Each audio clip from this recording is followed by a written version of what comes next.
On the morning of May 19, 2013, my sister came into my room and told me that my grandfather, Frank Hudecek, had died. My grandpa, also known as Chick Hudecek, was born in Manhasset, New York on September 28, 1923, and moved to Ohio in 1961, where he spent the rest of his life. He spent 2 weeks prior to his death in a hospital, his condition gradually worsening. It seemed like every day we would receive more devastating news. The last status report before he passed was that he had cancer in his lungs. At that point, there wasn't anything anyone could do to save him. For those 2 long weeks, our family cried, prayed, and begged for a miracle. But not once did my grandpa complain. He was a man of God, fully trusting in what the future held for him. The day before he died, he would wake up from a deep sleep and recite the Lord's Prayer, and then fall back asleep.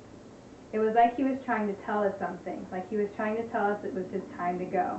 And the very next day, he was gone. I will never forget the man my grandpa was, because the man he was is truly unforgettable. Today we will begin by exploring why my grandpa, Frank Hudecek, also known as Chick Hudecek, was a remarkable father, grandfather, and friend to many people.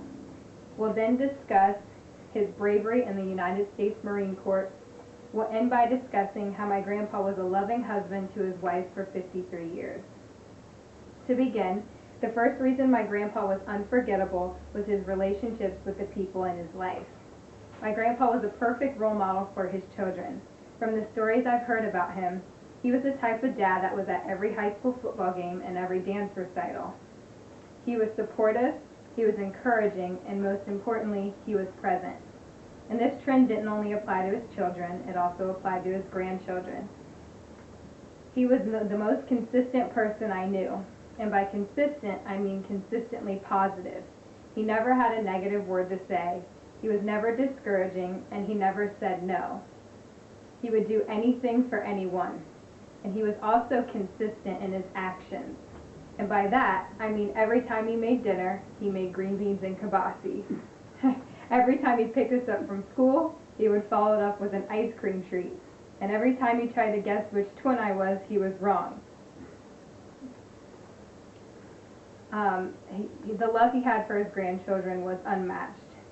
Over my grandpa's 60-plus year career, he made a tremendous amount of friends. He retired from Augsburg's publishing house after 31 years and the Columbus Manticore after 32 years.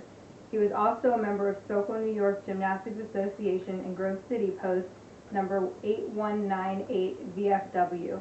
He became popular everywhere he went, and as he got older, more and more people knew him. By the time he died, it seemed like everyone knew who Frank Hudecek was. The proof was in his funeral. One thing my grandpa said to my grandma before he passed was, "I want a big crowd for my showing." And big was definitely an understatement. His funeral at Trinity Lutheran Church was more packed than any church service on any other day of the year, including Christmas Eve. The people that showed up at his funeral were only a fraction of the people whose lives he's impacted. In addition to positively impacting the lives of his friends and family, he has also impacted our country. The second reason my grandpa is unforgettable is because of his military service in the Marine Corps. He was a veteran of World War II as a USMC Corporal 5th Marine Division. During the war in Iwo Jima, he was shot and awarded the Purple Heart. We all know the famous picture of the men raising the flag on top of that hill, and that hill is called Mount Suribachi. And even though my grandpa was private about his military life, he wasn't afraid to let us know that he was there when that flag was being raised.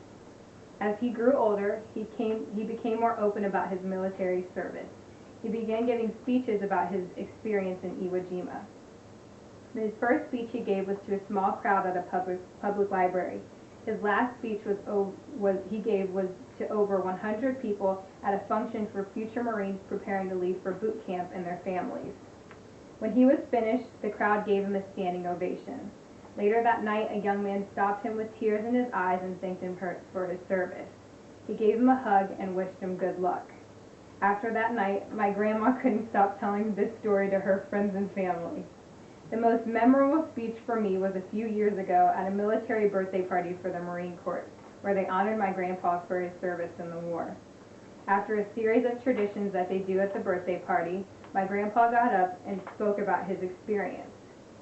When he was done, the crowd roared, and the applause wouldn't end. That night was chock full of thank yous, handshakes, and pictures. He was treated like a celebrity. That night was by far the best night of my life, and I'll never forget how happy and appreciated my grandpa felt. I think military service in general, it takes courage. He was an example of what courage looked like. My grandpa, a Purple Heart recipient, loved his country, but not as much as he loved my grandma. Certainly not the last, but the single most admirable and unforgettable thing about my grandpa was the love he had for his wife of 53 years. Chick and Ann were a power couple. Because of their inseparable bond, everyone knew them as a pair. More often than not, they were referred to as Chick and Ann. If one was being spoken about, the other was being spoken about as well. They married in New York in 1960 and moved here to Ohio to follow their career. Soon after, they began a family, planting the seed for the Hudeceks in Columbus, Ohio. The two of them have a loving nature for others and each other. Anyone that knew them knew the love they shared. They made marriage look easy, sometimes effortless. For the last 25 years or so, they would recite these words to each other before they went to bed at night. It went something like this. Good night, Mrs. Patoka. Good night, Mr. Hudecek. See you in the morning. I hope. I love you. I love you too. Nazdad. Even if they were mad at each other, my grandpa would say it to my grandma. The day before he died, he would wake up and say, Good night, Mrs. Patoka, along with the Lord's Prayer. It's remarkable that up until the time he died, he still found urgency in saying these words to my grandma.